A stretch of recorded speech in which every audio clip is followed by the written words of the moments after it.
आपली गाडी तयार आहे येरडला जाण्यासाठी. येडोबाच्या नावानं चांगल. तर आज आपण निघालो येरडला येडोबाच्या यात्रेसाठी. मी आणि आई निघालोय. तर चला तर बघूया संपूर्ण व्हिडिओ. आईनं वाटा का सांगितल्या मला तसं मी निघालो. तुळसणीतनं पापरड्यातनं वरतं कुठे येरडमध्ये का जायलासाठी वाट होती मोरकरीतनं.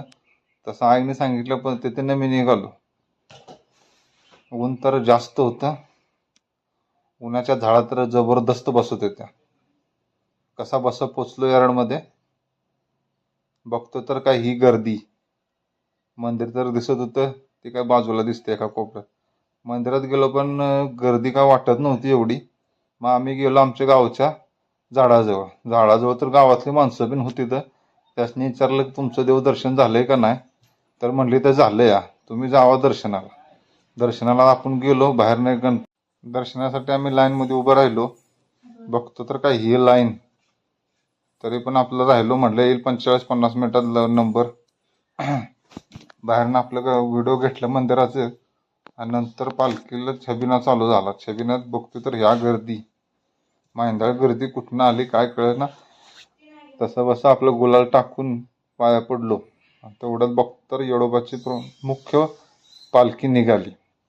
ती सगळ्यात लास्टला निघते. तर हे 14-15 पालख्या शासन काट्या होत्या. माणसांची ह्या गलती आणि दंगा.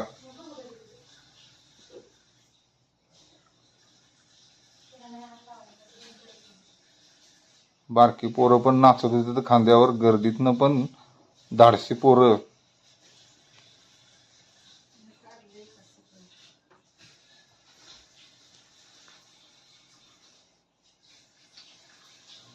ही येडोबाची मुख्य पालखी सगळ्यात शेवटी निघते. तर काय अर्धा तास लागला तिला उभं राहायला. जबरदस्त उंच आणि जड पण. गुलाल खोबरा टाकून निघालो घरच्या